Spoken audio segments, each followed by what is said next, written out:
कई दिन ना खराब ही होते हैं। लोग कहते हैं पता नहीं किसका मुंह देखकर उठी थी, पर मैं तो ये कह रही हूँ कि मैं तो अपना ही मुंह देखकर उठी थी आज।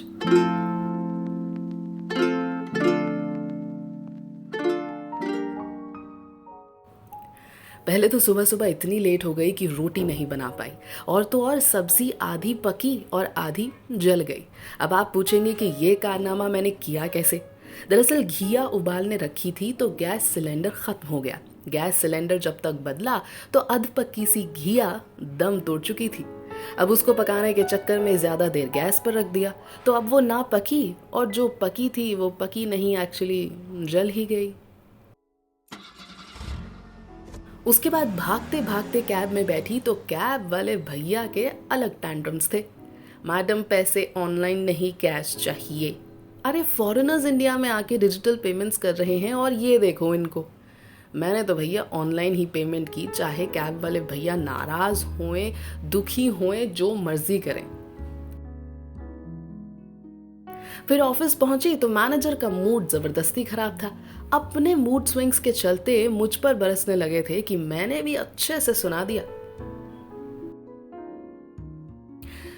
बेसिकली सुबह के 6 घंटे ही ऐसे थे कि खून उबलने लग गया था। फाइनली शिफ्ट खत्म करके घर पहुंची तो मैनेजर का कॉल फिर से आ गया। कभी कभी ये बॉस लोग कुछ भी बोलते चले जाते हैं और मैं बिल्कुल एग्री नहीं करती। बॉस इज ऑलवेज राइट से, because boss is usually wrong. और मेरे केस में तो ये भुलक्कड़ भी है। खुद एक बात बोलते हैं और फिर भूल जाते हैं और फिर क्वेश्चन करने लगते हैं कि मैंने कब कहा था। इसी उलझन में माँ से भी बुरे से बात कर दी और मेरा सारा इमोशनल रोलर कोस्टर एक झटके में धाराशायी हो गया जब माँ के चेहरे पर उनका हर्ट होना दिख गया। मेरी ऐसी कोई मंशा नहीं थी, लेकिन ये ऑफिस या एंग्जाइटी इतनी हावी हो जाती है कि अपनों से ही हम बहुत बुरे से बात करने लगते हैं। कुछ देर बाद मैंने चाय बनाई और चाय पीते पीते माँ को सॉरी बोलने ही लगी थी कि उन्होंने कहा, सॉरी मत बोलना, अपने मैनेजर का गुस्सा ना उसी पर उतारा कर।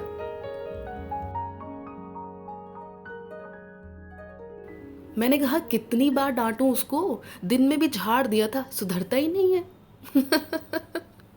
इतना कहते ही हम दोनों हंसने लगे और माँ ने अपने ऑफिस के दिनों की बातें मुझे बताई।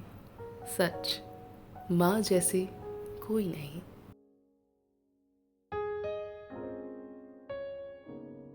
ये कहानियाँ आपको कैसी लग रही हैं मुझे ज़रूर बताइएगा। चैनल को लाइक, शेयर और सब्सक्राइब भी कीजिए।